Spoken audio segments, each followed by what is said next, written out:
시청자 여러분 안녕하십니까? 이슈를 더 쉽게 풀어드리는 더 뉴스 시작합니다. 네, 김영수 앵커 휴가로 오늘까지 제가 진행합니다. 이제 이재명 대표 검찰 출석 하루 앞두고 있습니다. 어제부터 호남을 방문하고 있습니다. 또 윤석열 대통령의 국민의힘 전당대회 참석은 당 대표 선거에 영향을 미치게 될까요? 전국 좌담에서 짚어보겠습니다. 법무부가 고위험 성범죄자를 학교 같은 교육시설 주변에 살지 못하게 하는 이른바 한국형 제시카법 도입을 추진하기로 했습니다. 가해자와 가족들의 거주권 문제 등 해결해야 할 과제가 남아있는데요. 관련해서 전문가와 자세히 알아보겠습니다. 먼저 오늘의 주요 뉴스 전해드립니다. 이재명 민주당 대표가 대장동 개발 비리 의혹과 관련한 조사를 받기 위해 내일 검찰에 출석합니다. 검찰과 이 대표 측은 출석 시각과 필요한 조사 횟수를 두고 막판까지 신경전을 벌이고 있습니다. 방역당국이 중국발 코로나19 확산을 막기 위한 단기 비자 발급 제한을 한 달 더 연장하기로 했습니다. 국내는 코로나19 유행 감소세가 이어지면서 지정 병상을 단계적으로 축소하고 중증 환자 중심으로 운영하기로 했습니다. 중대재해처벌법이 시행된 지 오늘로 1년 됐지만 실제 처벌로 이어진 경우는 한 건도 없었습니다. 중대재해처벌법이 적용된 사건 200여 건 가운데 기소로 이어진 경우도 5%에 불과했습니다. 미국의 지난해 4분기 경제 성장률이 2.9%로 2분기 연속 플러스 성장을 기록했습니다. 경기 침체 우려 속에서도 미국 경제가 지난해 2% 넘는 성장률을 기록한 걸로 집계되면서 연착륙 기대감이 나오고 있습니다. 설 연휴에 마비됐던 제주국제공항이 오늘 또 강풍으로 항공기 운항에 차질을 빚었습니다. 오전에만 항공편 100여 편이 결항하거나 지연 운항했습니다. 눈구름이 물러나고 기온이 크게 내려간 데다 찬바람까지 불면서 한파가 다시 찾아왔습니다. 내일 서울 아침 기온이 영하 12도까지 떨어지는 등 주말에도 강추위가 기승을 부리겠습니다. 네, 첫 소식입니다. 대장동 개발 비리 수사의 정점이라고 할 수 있는 민주당 이재명 대표가 내일 검찰에 출석합니다. 성남FC 의혹에 이어 두 번째 소환인데 막대한 민간 특혜에 관여한 대가로 지분 약속도 승인했다고 의심하는 검찰과 또 한 번의 공방이 예상됩니다. 취재 기자 연결합니다. 나혜인 기자. 네, 서울중앙지방검찰청입니다. 네, 이재명 대표 출석 시간을 두고도 검찰과 신경전이 있었는데 내일 출석 시간은 정해졌습니까? 네, 일단 이재명 대표 측은 내일 오전 10시 반에 이곳 서울중앙지검에 출석하겠다고 밝혔습니다. 검찰은 조사할 양이 많다며 9시 반까지는 와야 한다는 뜻을 고수하고 있지만 애초 예고했던 시각에 나가 지지자들에게 인사도 하고 입장을 밝힌 뒤에 조사받겠다는 입장입니다. 검찰은 여전히 협의한 게 아니라고 선을 그으면서 조사 횟수를 두고도 신경전을 이어가고 있습니다. 이 대표 측은 내일 한 번만 조사받겠다는 입장이지만 검찰은 조사할 게 많다며 한 차례 추가 조사를 요구하고 있습니다. 이 대표 내일 조사에 대비해 검찰은 100여 쪽에 달하는 질문지를 준비한 것으로 알려졌습니다. 이에 맞서 이 대표 측도 서면 진술서 수십 쪽을 준비한 것으로 전해졌습니다.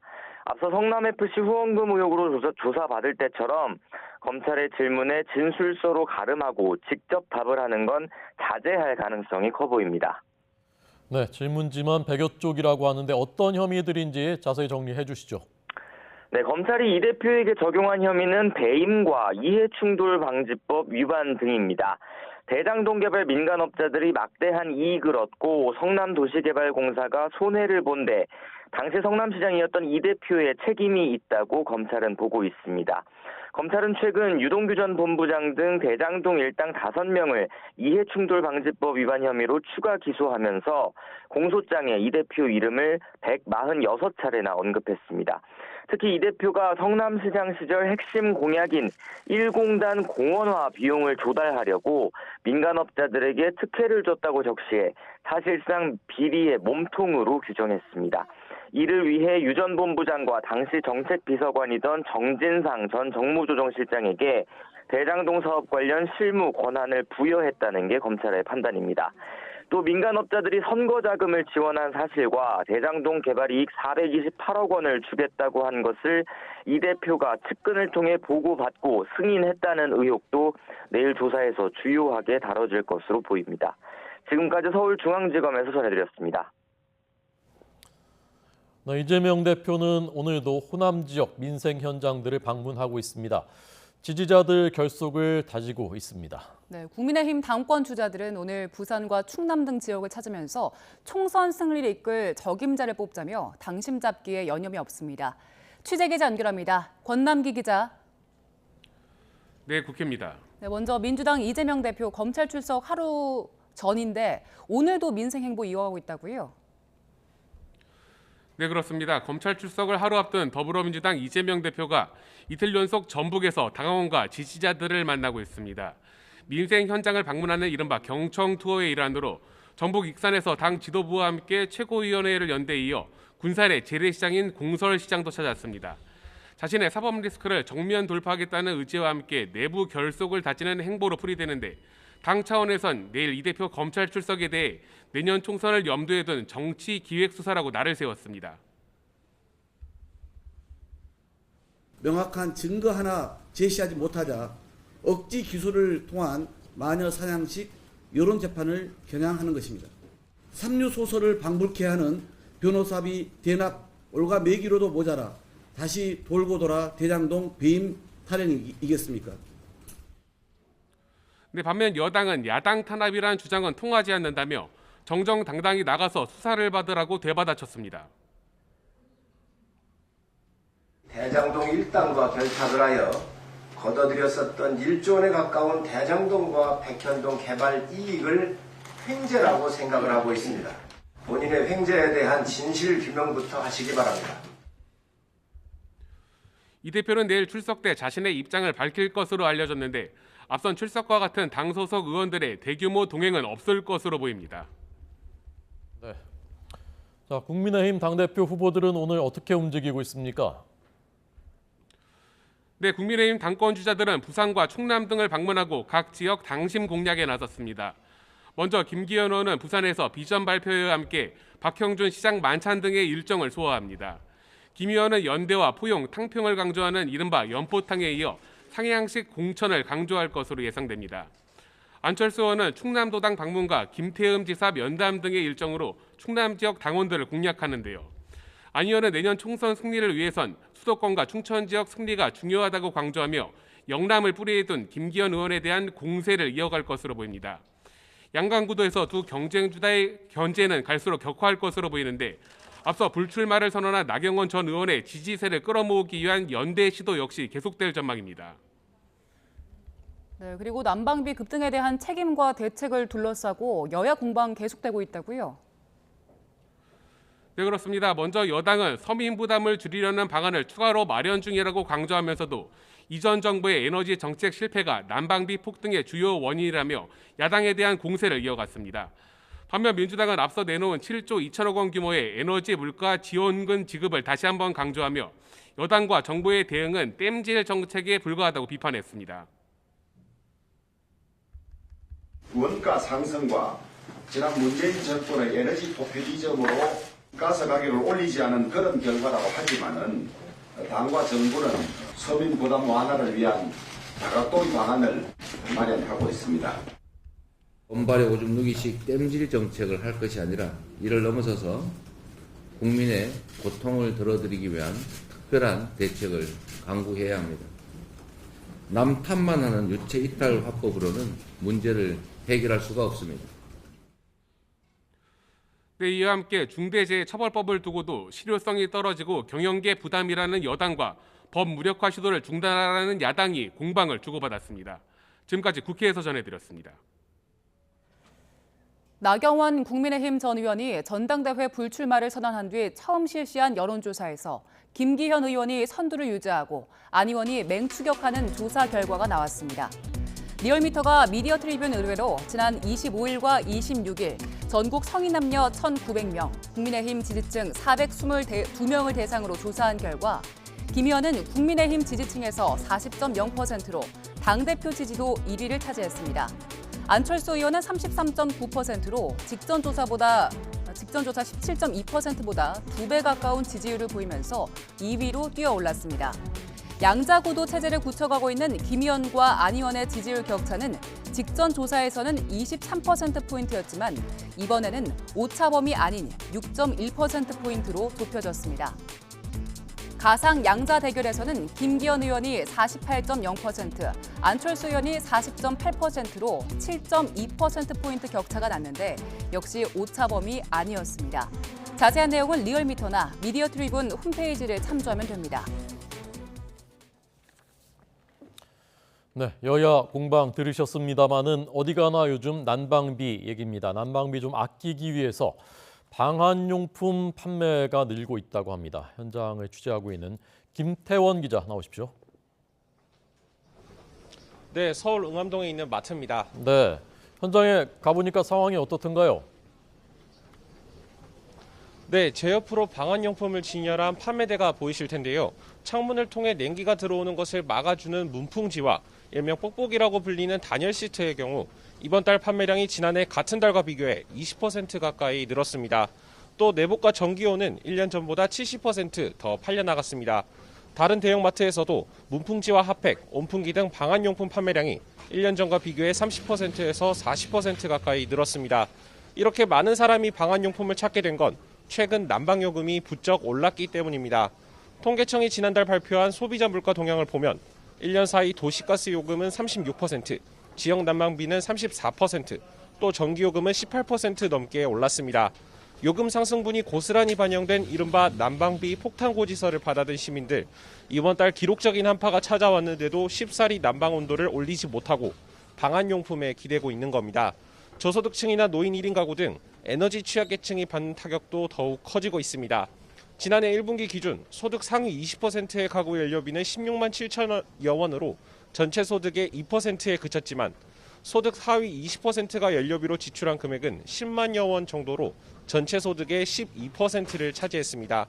정부와 지자체도 대책 마련에 나섰습니다. 먼저 정부는 취약계층에 지급하는 에너지 바우처 지원금을 올겨울 기존 15만 2천 원에서 30만 4천 원으로 2배 올리겠다고 밝혔습니다. 서울시도 346억여 원을 들여 저소득 가구와 노인, 아동복지시설에 난방비를 지원하기로 했습니다. 그러나 이 역시 쉼없이 올라가는 난방비에 대응하기에는 역부족입니다. 무엇보다도 최근 불어닥친 북극발 한파를 막으려면 아무래도 가스와 전기를 더 쓸 수밖에 없는 만큼 다음 달 날아올 1월 난방비 고지서는 서민들에겐 한겨울 추위만큼 가혹할 것으로 보입니다. 지금까지 서울 응암동에 있는 마트에서 전해드렸습니다. 난방비가 급등하자 1분기 가스요금을 동결한 정부가 2분기 가스요금 인상은 가스공사의 재무 상태와 국내외 경제 상황을 고려해서 3월에 결정할 계획이라고 밝혔습니다. 박일준 산업통상자원부 2차관은 기자들에게 9조 원까지 누적된 가스공사의 미수금을 다음 정부가 출범하기 전인 2026년까지 해결하려면 가스요금을 올리기는 해야 한다면서 이렇게 말했습니다. 가스요금은 1년 전과 비교해 1.5배가 올랐는데 지난해 12월 가스 사용량이 11월보다 2배가 늘어난 것이 난방비가 급등한 이유라고도 설명했습니다.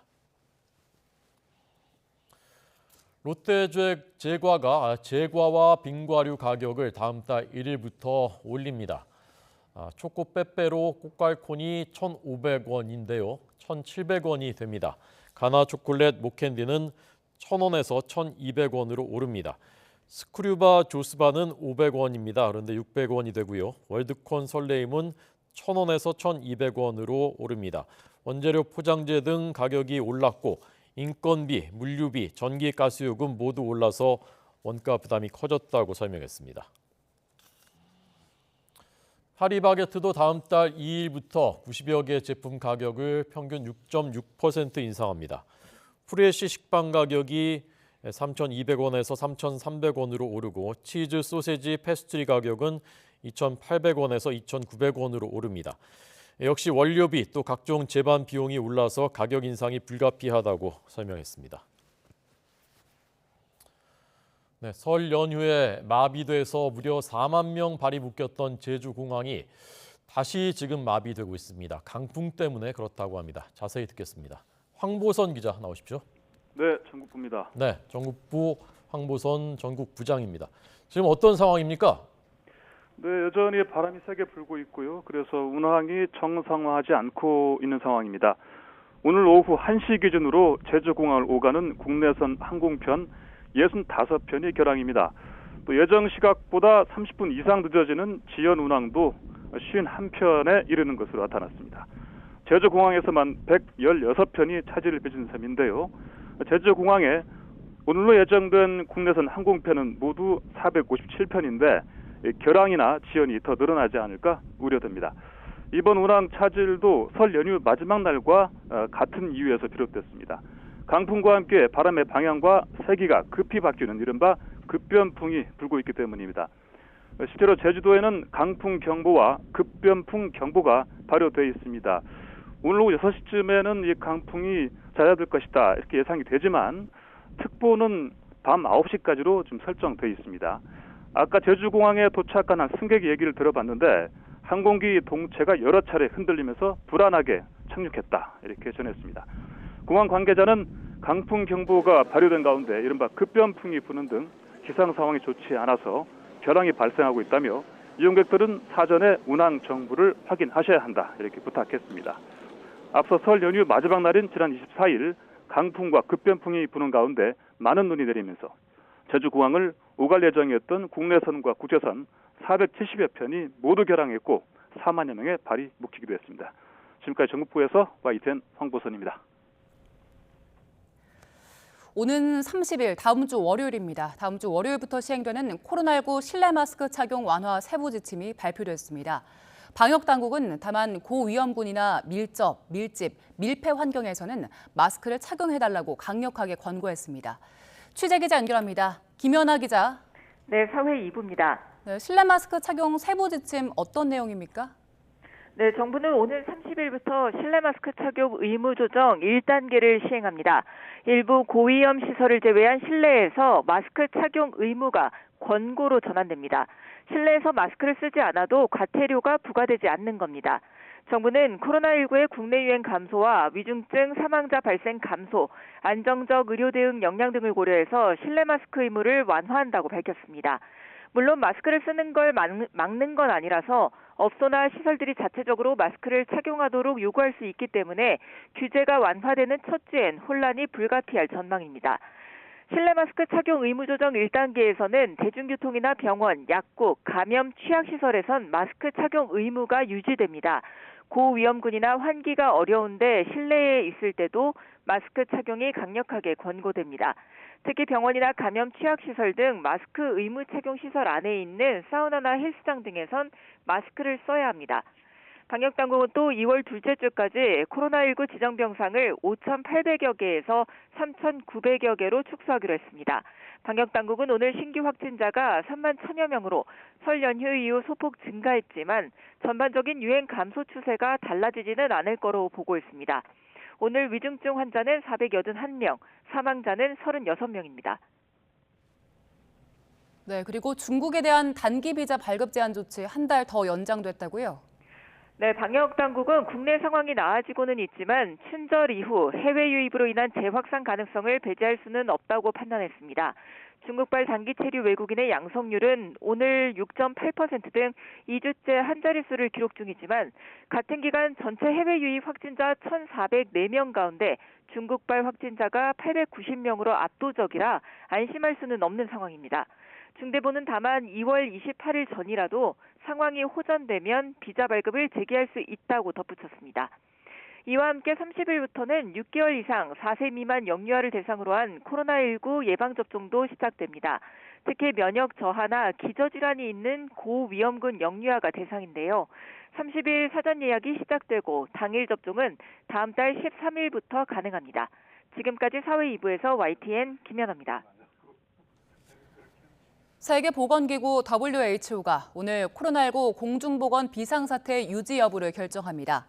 WHO는 오늘 유엔 제네바 사무소에서 국제보건긴급위원회 분기회의를 열고 지난 2020년 1월 처음 발표한 코로나19 공중보건 비상사태를 이어갈지 논의합니다. 이 선언이 유지되면 각국의 방역 태세에는 큰 변동이 없겠지만 해제될 경우 확진자의 격리기간 단축이나 마스크 의무 착용 조건 완화 등의 변화가 뒤따를 걸로 보입니다. 일본 정부가 오는 5월부터 코로나19를 계절성 독감과 같은 수준으로 관리할 방침이라고 일본 언론들이 보도했습니다. 교도통신 등은 일본 정부가 오늘 오후 열리는 코로나19 대책본부 회의에서 코로나19를 오는 5월 8일부터 계절성 독감과 같은 항목으로 관리 기준을 낮추는 것을 결정할 방침이라고 전했습니다. 현재 일본 정부는 코로나19를 감염증 구분 5단계 중 중동호흡기 증후군, 메르스 등과 함께 두 번째로 높은 항목으로 관리하고 있습니다. 다음 달 8일 열릴 걸로 보이는 대규모 열병식을 앞두고 북한의 수도 평양에 모레까지 봉쇄령이 내려졌습니다. 이에 대해 국정원도 코로나19와 유사한 정황이 포착됐다고 밝혔는데 북한의 코로나19가 재확산하는 건 아닌지 관심입니다. 최두희 기자의 보도입니다. 북한 주재 러시아 대사관이 자체 페이스북 계정을 통해 공개한 북한 외무성의 통지문입니다. 지난 25일 0시부터 29일 자정까지 평양 전역에 특별 조치를 발령했다고 돼 있습니다. 코로나19에 대한 언급 없이 독감과 기타 호흡기 질환 확산 때문이라고만 설명했습니다. 통지문엔 또 상황에 따라 방역기간이 연장될 수 있다며 외교공관은 직원들의 외출과 차량 이동을 자제해달라는 내용도 담겼습니다. 앞서 북한 전문 매체도 북한 당국의 포고문을 인용해 호흡기 질환 사례 증가 때문에 평양 주민들에게 29일까지 닷새 동안 봉쇄령을 내렸다고 보도했습니다.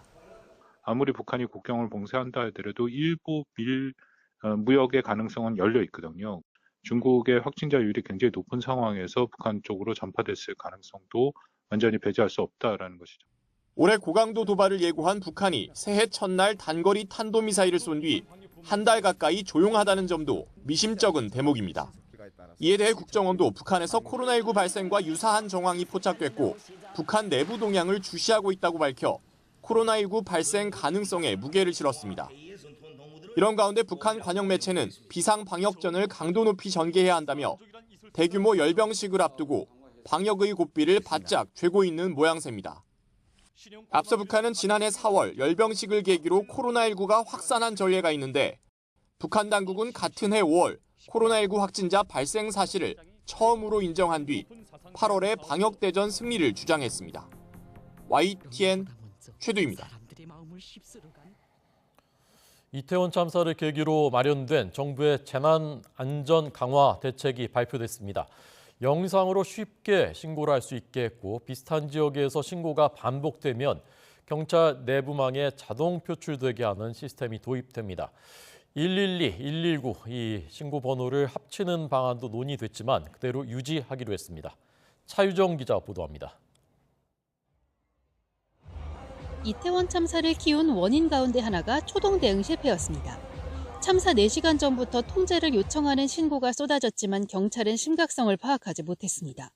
소방은 참사 직전 접수된 숨이 막힌다는 신고를 참사 상황으로 판단하지 않았습니다.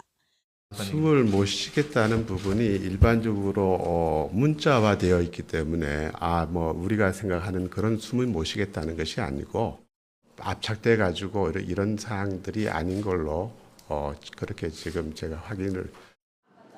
위험 신고를 제대로 파악하기 위해 음성 신고를 보완하는 영상 신고를 활성화합니다. 지금도 영상 신고는 가능한데 잘 쓰이지 않아 활용도를 높이고 관계기관끼리 영상을 공유하도록 합니다. 또 1시간 내 반경 50m 이내 지역에서 신고가 3건 넘게 접수되면 경찰 내부망에 자동 표출하는 시스템도 도입합니다. 다양한 위험 신호를 정확하고 신속하게 파악하도록 112 반복 신고 감지 시스템을 도입하고 영상 신고를 활성화해서 기존 음성 위주의 신고 체제를 보완하도록 하겠습니다. 허술한 보고체계 대책도 마련했습니다. 당시 112 신고가 재난주무부처인 행안부 상황실로 전달되지 않아 대응이 늦어졌습니다. 주요 재난 발생 시 경찰이 행안부에 즉시 보고하도록 경찰청 내부 규칙을 개선합니다. 기관 간 정보 공유를 위해선 경찰과 소방이 각자 상황실에 상호 연락관을 파견합니다. 다만 미국의 911 같은 통합신고 번호 도입은 이번 대책에서 빠졌습니다. 행안부 관계자는 112, 119 번호 통합은 장단점이 뚜렷한데 아직은 검토와 논의가 더 필요하다고 밝혔습니다. CCTV를 통해 밀집도를 확인하고 상황 발생 시 소방, 경찰에 전파하는 시스템은 올해 안에 구축합니다. 또 유사시 지자체의 권한을 대폭 강화해 시도지사가 재난사태를 선포하고 경찰과 소방 합동 대응을 총괄하도록 할 예정입니다. YTN 차유정입니다. 안전관리를 소홀하게 한 사업주를 처벌하는 중대재해처벌법. 오늘이 시행 1년입니다. 근로자 사망 사고는 줄지 않고 있습니다. 왜 그런지 노사 해석이 정반대인 가운데 정부가 올해 상반기에 개선 방안을 내놓기로 했습니다. 최명신 기자가 보도합니다. 지난해 1월 27일 중대재해처벌법이 시행된 이후 산업재해로 목숨을 잃은 근로자는 600여 명으로 예년과 크게 다르지 않습니다. 노동당국은 지난 1년 동안 기업들이 안전에 대한 투자보다는 처벌 회피에 더 치중했다고 지적합니다. 경영 책임자의 처벌을 피하기 위한 여러 가지 법률 컨설팅 수요가 대폭 늘어났고 또 의무 위반을 입증하기 위한 광범위한 서류 작업에 치중하고 있는 것도 현실입니다. 모호한 법 규정은 여전히 논란의 핵심입니다. 경영 책임자와 안전관리 책임자와의 권한과 책임 범위 등을 놓고 법 해석이 명확하지 않다 보니 혼란이 계속되고 있습니다. 실제로 법 적용 대상 사건 229건 가운데 검찰이 기소한 사건은 11건에 그쳤고 기소까지는 평균 8개월 정도가 걸렸습니다. 한 건의 사고를 수사하는데 근로금융권에 들어야 되는 품은 곱하기 2, 곱하기 3이 아니라 그보다 상당히 많은 로드가 걸릴 수 있는 부분이 있다는 거예요. 중대재해법을 바라보는 노사 간의 시선은 극명하게 갈립니다. 경영계는 처벌보다는 예방에 초점을 맞춘 법안 보완을 주장하는 데 반해 노동계는 엄정한 법 집행을 요구하고 있습니다.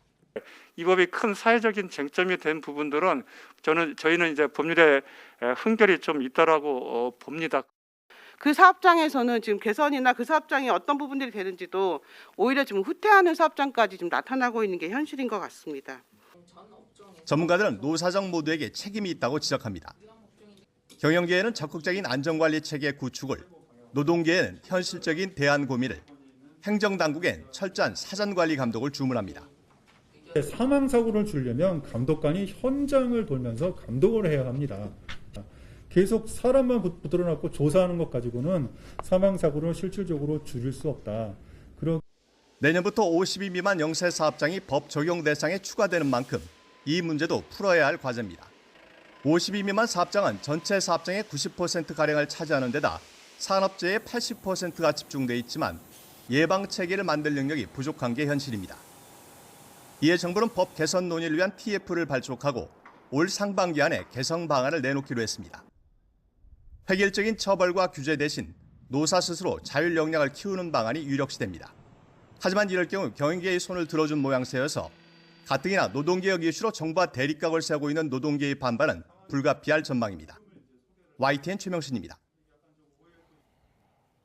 여성가족부가 성폭행 범죄 구성 요건을 폭행과 협박에 의한 성관계에서 동의받지 않은 성관계 이렇게 법 개정을 추진한다고 발표했다가 9시간 만에 철회했습니다. 어떻게 된 것일까요? 김평정 기자가 보도합니다. 양성평등기본법에 따라 정부는 5년 단위로 양성평등 기본 계획을 수립해야 합니다. 여성가족부는 올해부터 오는 2027년까지 추진할 3차 양성평등 기본 계획을 발표하며 형법상 강간죄의 구성 요건을 폭행 협박에서 동의 여부로 개정하는 것을 검토하겠다고 밝혔습니다. 폭행과 협박이 없어도 동의 없는 성관계라면 성폭행으로 처벌할 수 있게 한다는 것입니다. 여가부는 법 개정 과정에 법무부와 협력하겠다고 설명했는데 정작 법무부는 브리핑 당시 이와 관련한 언급을 하지 않았습니다. 정부 차원의 법 개정안은 언제 제출될 예정인지 답변 부탁드립니다. 네, 법무부 담당 과장이 설명하도록 하겠습니다. 정정하겠습니다. 여성정치국장이 설명하도록 하겠습니다. 강간 구성 요건에서 폭행 협박 그리고 동의 여부로 개정한 것. 브리핑 이후 법무부는 별도 입장 발표를 통해 이른바 비동의 간음죄 신설 논의는 성폭력 범죄 처벌법 체계 전체에 대한 충분한 논의를 거쳐야 한다며 여가부의 반대 취지에 신중 검토 의견을 제시했다고 밝혔습니다. 반발은 정치권으로도 확산해 권성동 국민의힘 의원은 페이스북에 이 법이 도입되면 상대방의 의사에 따라 무고당할 가능성이 있다며 논란을 자초한 여가부는 폐지의 명분을 스스로 증명했다고 썼습니다. 논란이 커지자 여가부는 브리핑 9시간 만에 비동의 간음죄 개정 계획이 없다고 입장을 뒤집었습니다. 그러면서 해당 과제는 지난 2015년 1차 양성평등 기본계획부터 논의되어 온 것으로 이번 정부에서 새롭게 검토되거나 추진되는 과제가 아니라고 해명했습니다. 동의 여부로 성폭행을 판단하자는 논의는 2018년 안희정 전 충남지사 사건을 계기로 활발히 진행됐지만 법 개정에는 이르지 못했습니다. 아직도 사회적 공감대가 제대로 이뤄지지 않은 사안을 정부 부처 간 조율도 제대로 하지 않고 발표해 혼란은 물론 갈등까지 부추겼다는 비판을 피하기 어려워 보입니다. YTN 김평정입니다.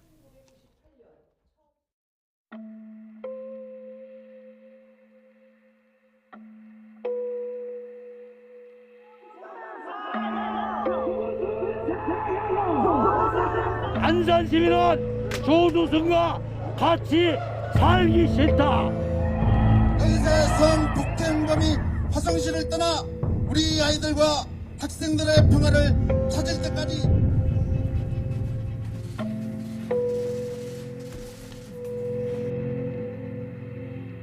학교, 유치원, 어린이집으로부터 500m 이내의 범위에 고위험 성범죄자가 거주할 수 없도록 하되 적용 대상을 명확히 한정하고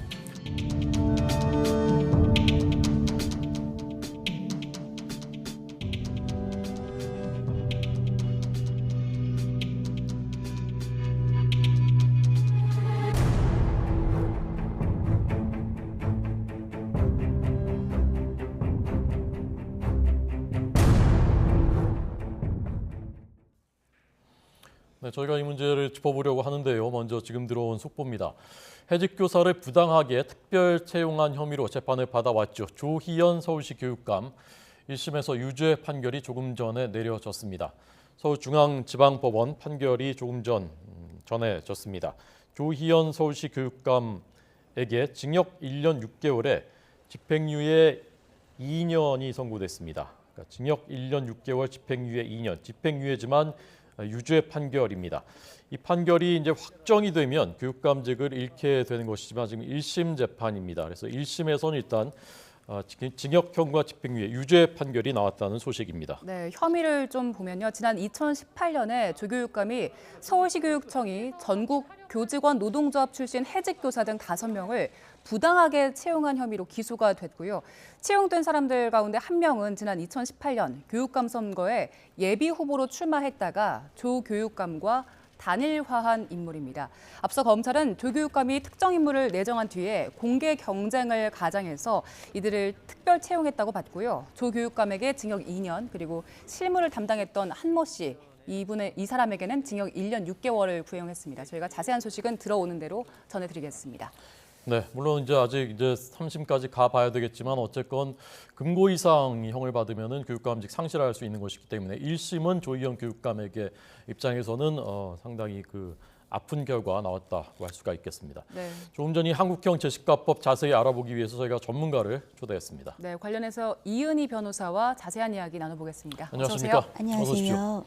한국형 재시가법 아시는 분들은 아시겠지만 생소한 단어이거든요. 내용을 좀 자세히 먼저 좀 설명해 주십시오. 과거 미국에서 이제 제시카라는 이름을 가졌던 피해자가 어린이였는데 네. 이제 성폭행을 당하고 살해를 당한 거죠. 이런 큰 사건이 있었습니다. 이제 그런 이후에 제시카법이라는 게 만들어졌고요. 그 법은 이제 이런 중범죄자에 대한 어떤 최저형 같은 것들도 이제 규정하고 있지만 이런 가해자들이 나중에 이제 출소하고 나서도 이 아동이 많이 가는 공원이라든가 학교 이런 그런 시설들로부터 610m 이내에는 거주하지 못하도록 이렇게 이제 규정한 법률입니다. 그걸 이제 우리가 제시카법이라고 부르고 있는데 지금 이제 최근에 조두순이라든가 김근식이라든가 이제 우리가 이름을 익히 알고 있는 좀 아동 대상 성폭행을 이제 중하게 저지른 이런 사람들이 출소하고 그 사람들이 이제 원래 주거 지역으로 돌아오면서 굉장히 사회적으로 큰 공분과 우려의 목소리들이 이제 터져 나왔습니다.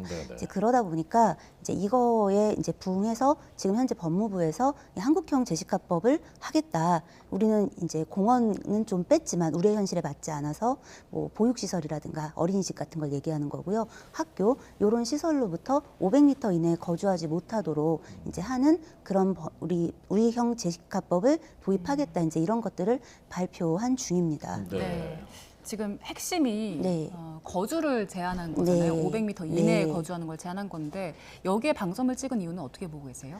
그 이제 아동 대상 범죄자들은 대부분 반복적인 범죄를 저지르는 경우가 많고 그리고 사실은 아동을 대상으로 성범죄를 저지르는 습을 가지고 있는 경우입니다. 이제 그러다 보니까 아이들을 이제 잠재적 피해자가 될 수 있는 아동들로부터 애초에 좀 더 거리적으로 차단을 해서 이 범죄를 예방하겠다라는 거에 좀 방점을 싣고 있는 것이기는 합니다만 네, 현재 우리의 실정에서는 좀 여러 가지 어려운 난관이 있는 중입니다. 네, 얼마든지 500m 넘게 이동을 네. 할 수도 있는 거잖아요. 예를 들면 미국 같은 경우는 한마디로 쉽게 얘기하면 가로로 펼쳐져 살아가는 류의 주거 형태를 많이 갖고 있습니다. 주택 중심의 사회이고요. 한국은 세로로 살고 있죠. 이제 굉장히 고층 빌딩들이 모여서 아파트 중심, 뭐 이제 집단으로 이렇게 살고 있는 그런 형태의 모습을 하고 있단 말이에요. 서울 시내에만 학교나 이제 어린이집 등이 8,000개라고 합니다. 이 평균을 내보면 300m 정도 거리를 가지고 있는 거예요. 그러면 사실상 어떻게 보면은 이 한국 안에서는 서울에서는 이제 돌아와서 이런 성범죄자들이 살 수가 없는 네. 서울 거주 금지법처럼 이제 될 수 있는 좀 우려가 지금 있는 거죠. 네. 이제 이런 현실적인 어떤 차이가 좀 존재하는 중입니다. 네. 그걸 보완할 수 있는 어떤 방법은 대안은 없습니까? 사실은 이제 이런 법의 방점을 이렇게 법무부가 실어서 이런 발표를 하는 건 이제 국민들이 불안해하니까 자 우리가 법을 이렇게 만들어서 이런 사람들을 눈앞에서 치워줄게, 애들 옆에서 치울 거야 이렇게 이야기를 하는 건데 그러면 이제 이렇게 되물어보아야 하는 거죠. 그러면 정말 못 와? 이렇게 물어봐야 되는 겁니다.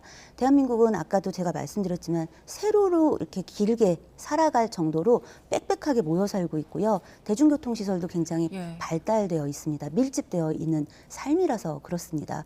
그러니까 사실은 택시 요금으로 기본 요금 지불하면 얼마든지 접근 가능한 이 위치가 되는 것이죠. 그렇기 때문에 사실은 거주만을 제한하는 것으로서 아이들로부터 물리적 거리가 생겼고 그러니 예방의 효과가 있다라는 건 이 법을 만들므로써 어른들이 가지고 싶은 그냥 이렇게 신기루 같은 겁니다. 어떻게 보면 이 법이 어떤 실효성을 가지려면 이 가해자들, 잠정적으로 뭔가 이제 아이들에게 위해를 끼칠 수 있는 사람들이 일정 기간 동안 뭔가 이제 낮 시간 같이 아이들이 활동하는 시간 동안에 뭐 직업을 갖는다든가 무슨 교육을 받는다든가 하는 식으로 좀 더 이 시간을 쓸 수 있게 이런 프로그램들이 존재해야 하고 그리고 보호관찰제도 같은 경우에서도 지금 같은 경우는 10명이 넘는 훌쩍 넘는 숫자의 사람들을 보호관찰관 1인이 이제 관찰하는 그런 이 구조로 되어 있습니다. 재원을 투자해서 이렇게 이제 재범의 우려가 높은 성범죄자들, 특히 아동 청소년 대상으로 반복적 성범죄를 저지르거나 중한 성범죄를 저지르는 사람들에 대해서 좀 밀착해서 관찰하는 이런 정책들, 그리고 사실 어떻게 보면 이런 사람들의 주로 타겟이 되는 아이들은 좀 경제적, 사회적으로 취약계층인 경우가 상당합니다. 그러면 이런 아이들이 있는 곳의 치안을 어떻게 우리가 담보할 것인가에 대한 고민을 해야 되고 그 고민을 실천하려면 거기에는 재원이 필요합니다. 이런 부분들이 지금 빠져 있는 거죠. 그리고 이 거주를 제한하는 것으로서 자, 이 법을 만들었고 우리는 안전해. 라는 건 믿고 싶은 거지 실질이라고 보기는 좀 어렵습니다. 그런 보완책은 그것대로 필요하다고 하더라도 예컨대 이제 조두순이 출소해서 우리 동네에 온다고 아 그건 안 돼 불안해하는 분들이 많았지 않습니까? 네, 그렇습니다. 실제로 이것도 필요한다고 생각하는 분들도 많이 있을 것 같은데. 그 법 취지에는 그 입법을 이렇게 하겠다라고 하는 입법 취지에 대해서는 사실 대부분의 국민들도 대부분의 법조인들도 공감할 거라고 생각합니다. 그건 저도 다르지 않습니다. 다만 이것이 실질적인 아이들에 대한 어떤 안전의 확보, 예방의 효과 이런 것들을 가져올 수 있을 것인가는 이렇게 법안만으로 될 문제가 아니고 게다가 이제 이 법안이 어떻게 보면은 돌아와서 이제 이 가해자들이 살 때 자기의 가족과 거주를 하게 되는 문제가 되니까 여기서 다른 문제가 파생이 됩니다. 이 가해자만 거주의 어떤 자유나 이동 같은 것들이 제한되는 게 아니라 실질적으로 이 가족과 함께 사는 어떤 권리를 포기하게 만들고 이 가족들의 거주의 자유, 권리 이런 것들을 제한하게 만듭니다. 그러면 이제 이게 헌법상 권리랑 충돌을 하게 되고요. 그러면 누군가는 이게 위헌이다. 이렇게 이제 다툼할 수 있어요. 그런 과정에서 이제 효력정지 가처분 같은 것들을 내게 되면 그 결과를 좀 예측하기가 어려워집니다. 이런 부분들을 충분히 고려해서 실질적으로 이런 이 충돌에서 이런 보완책이 있고 이런 정도면 아이들의 안전, 사회의 안전들을 같이 이 법익을 살펴봤을 때 이 법을 유지하고 실행할 가치가 있어라는 판단이 나올 만한 이런 토대들을 같이 갖추어 나가야 한다. 그렇지 않으면 사실은 지금은 이 법을 만들게. 자, 이 법이 만들어졌어. 자, 어때? 안전할 것 같지? 이렇게 이야기할 수는 있겠지만 실질적으로 국민들이 바라는 바에 가 닿았냐고는 좀 거리가 있을 수가 있게 되는 겁니다. 네, 그리고 앞서 사실상 이 법이 시행되면 서울에는 고위험 성범죄자들이 살 수 있는 공간이 없다는 말씀하셨잖아요. 그러면 결국에는 지방으로 넘어가게 되면 그럼 지방 아이들은 어떡합니까? 이게 굉장히 사실 좀 또 큰 문제입니다. 물론 지방의 아이들을 보호하지 못하니 서울의 아이들도 보호하지 말아라. 이건 좀 이상하죠. 하지만 이제 어떤 문제가 생기게 되냐면 학교가 밀집해 있다라는 것들, 보육시설이 많다라는 게 의미하는 건 그래도 거기는 좀 더 취약하지 않은 거예요. 이런 치안이라든가 아이들을 돌보고 하는 것들에 있어서 좀 덜 취약한 겁니다. 근데 생각해 보면 학교를 멀리 다녀야 되는 지역들이 있어요. 그쪽이 훨씬 경제적으로는 취약합니다. 사회적 보호도 취약합니다. 그런데 그러면 거기 살고 있는 주민들은 이런 이제 가해자들, 잠재적 가해자가 될 수 있는 이런 사람들이 오는 게 좋을까요? 그럴 리는 없잖아요. 그렇기 때문에 좀 더 이런 가해자들을 이렇게 모여서 좀 이제 관리될 수 있도록 뭐 이제 주거 같은 것들을 좀 지원하고 이제 이런 교육, 훈련, 직업과 관련한 이런 것들을 해나가면서 직업을 부여하고 이렇게 해서 이제 좀 관리할 수 있는 체제 안으로 들어오게 그게 지금 살고 있는 곳으로 돌아간다든가 아니면 이제 일반 분들이 원하지 않는 좀 그런 곳으로 가서 살게 하지 않는 선택을 좀 가해자가 스스로 할 수 있게 유도하는 그런 부분들에 대한 고민이 함께 되어야 하는 거죠. 그렇지 않다면 결국은 서울에서는 안전이 확보됐어의 결론. 하지만 확보된 것도 아닌, 그러니까 서울에서 안전이 확보된 것처럼 보이는 법률의 통과 이상의 의미를 갖기가 어려워질 수가 있는 것입니다. 네. 이게 모든 성범죄자한테 적용되는 것이 아니라 고위험 맞습니다. 성범죄자. 어떤 게 고위험입니까? 그러니까 13세가 안 된 이런 아동들을 대상으로 이제 성범죄를 저질렀다든가 혹은 이제 다수의 그 피해자 대상으로 반복적으로 이제 성범죄를 저질렀다든가 이런 사람들을 대상으로 하겠다고 하는 건데 이게 지금 좀 전에 말씀드린 것처럼 여러 파생되는 문제들이 있기 때문에 이 법률이 통과돼도 법원에서 이런 사람들 모두에게 이 처분을 같이 내리기는 좀 어려워 보입니다. 그래서 이 부분들을 지나치게 좁게 해석하지 않게 하려면 지금 현재 내놓은 지금 제가 좀 전에 말씀드린 그 두 가지 조건보다 훨씬 더 자세하고 구체적인 어떤 그 기준이 마련되어야 하는 것으로 보입니다. 네, 그리고 간단하게 짚어보면 좋을 것 같은데 그 가해자 측에서 이게 기본권을 제한하는 거니까 헌법 소원 제기할 수도 있지 않습니까? 예, 맞습니다. 이 법이 헌법에 그 위반되는 것이다. 뭐 이제 이런 식으로 이야기하면서 효력정지 가처분을 내면 사실은 이 사람이 처분을 받았어도 오히려 이런 것에 반발하는 이 사람에게는 한동안은 이것에 대한 이 결론이 나오기 전까지는 이 처분은 또 적용이 안 되는 거예요. 이런 문제들을 지금 이런 위험을 가지고 있는 것이죠. 네. 자, 끝으로 조금 전 저희가 이제 리포트를 봤습니다마는 여성가족부에서 성폭행 범죄에 대해서 폭행과 협박에 의한 성관계인데 그것을 동의받지 않은 성관계 이렇게 개정을 추진하려다가 법무부는 반대했고 권성동 의원은 아니 합의했다가 나중에 마음을 바꿔서 상대가 무고하면 그거 어떻게 하겠느냐 이런 입장인데 법률가로서 개인적으로 어떻게 생각하십니까? 현장에서 이제 현장이라 하면 수사기관이나 이제 법원에서 이제 오가면서 이런 사건들을 굉장히 많이 다루고 있는데요. 이런 입장에서 볼 때 이 비동의 간음죄의 필요성은 굉장히 피부로 많이 느껴지고요. 그리고 이것에 대해서 우려하시는 분들이 사실은 이 법의 본질, 이 법의 상황에 대해 좀 무지한 게 아닌가라는 우려가 있습니다. 비동의 간음죄라고 하니까 동의를 받지 않으면 범죄자 되는 거야? 자꾸 막 이런 댓글들, 이런 게시글들, 불만들이 터져 나옵니다. 그거는 뭐 일반 국민들부터 정치하시는 분들까지 뭐 다 다양한 것 같아요. 그런데 이게 뭘 의미하는 거냐면 현재 강간 요건이 성폭행의 요건이 폭행, 협박입니다. 그리고 이걸 굉장히 좁게 해석해요.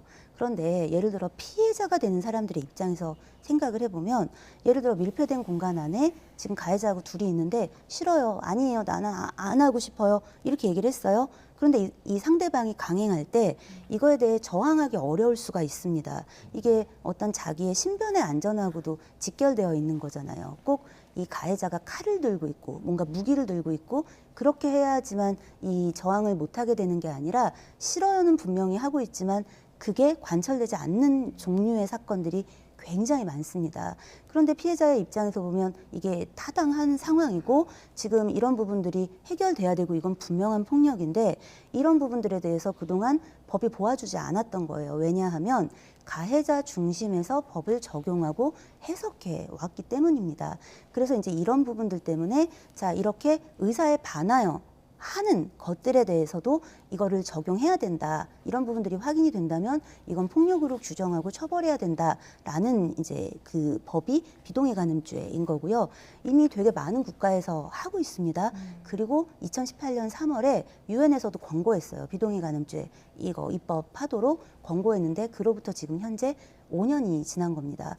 무고죄를 우려하고 있는데 무고죄를 당할 우려하고 성범죄를 이렇게 폭력을 당했는데 그 폭력으로부터 보호받지 못한 어떤 우려의 정도 이거는 비교가 안 돼요. 그리고 성범죄에 대한 무고죄의 비중이 다른 범죄에 대한 무고죄의 비중보다 높으냐? 그렇지도 않습니다. 그렇기 때문에 이런 부분들을 검토하고 이런 것들에 대해서 알려줘야 될 정치인들이 오히려 이런 범죄들이 오히려 무고죄를 부추기는 것처럼 약간 이렇게 이야기하는 것은 조금 시대착오적이지 않나라는 생각이 듭니다. 네, 알겠습니다. 일단 법무부에서는 개정 계획은 없다. 그리고 네. 신중하게 검토하겠다라는 입장인데 그러면 앞으로 우리 사회에서 논의가 더 필요하다라고 보시는 거죠? 사실 피해자들이 주로 되는 이제 아직까지는 성범죄 절대 다수의 피해자는 여성들인데요. 저는 여성들 대부분은 이 부분에 대해서 크게 이견이 없을 거로 보입니다. 왜냐하면 너무나 오랜 시간 동안 이 부분에 대해서는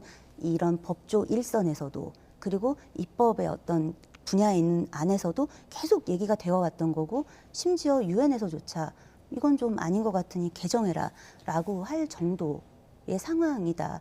어떤 논의가 더 필요해야 될지는 사실 좀 갸웃해지는 부분이 있습니다. 논의가 필요하다면 그동안 논의를 게을리했던 입법부가 그 책임을 돌아보아야 할 시점이 아닌가 그렇게 보여집니다. 네, 자 이은희 변호사의 견해를 들었습니다. 잘 들었습니다. 고맙습니다. 감사합니다.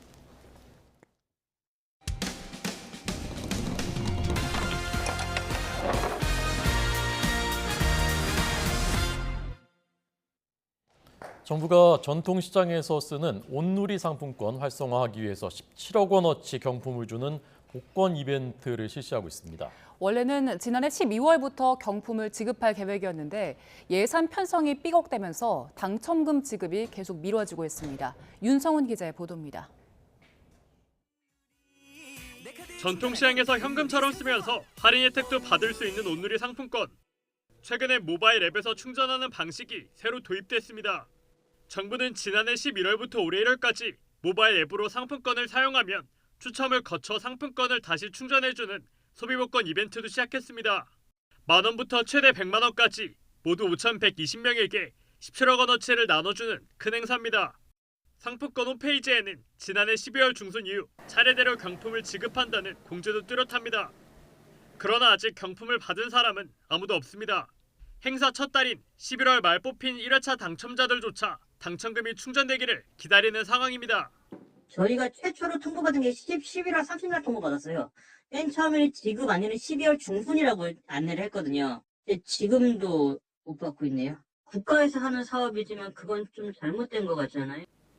심지어 1등과 2등, 3등은 경품 액수의 22%, 많게는 22만 원을 제세 공과금으로 완납하고 정작 당첨금은 손에 쥐어보지도 못했습니다.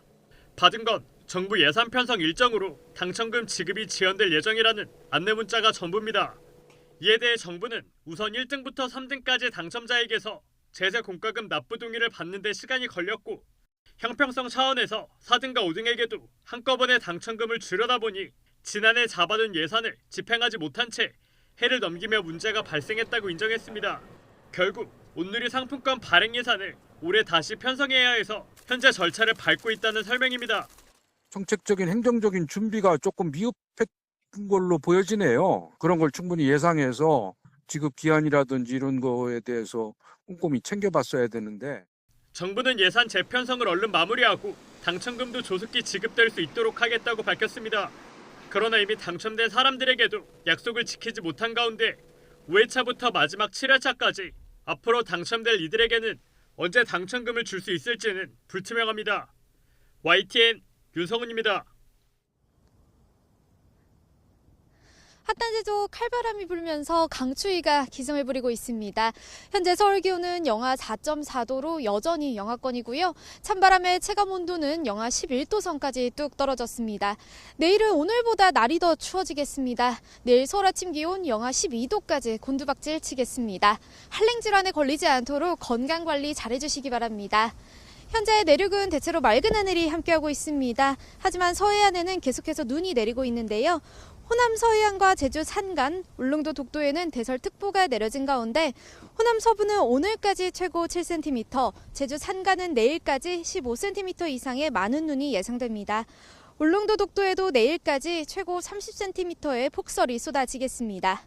서울 등 중부와 경북에 한파특보가 내려진 가운데 내일 아침 기온은 오늘보다 3에서 6도가량 낮겠습니다. 서울 영하 12도, 대관령 영하 19도, 광주 영하 7도가 예상됩니다. 내일 낮 동안에도 찬바람이 불며 체감 온도는 종일 영하권에 머물겠습니다. 서울 영하 2도, 대전 0도, 부산 3도가 예상됩니다.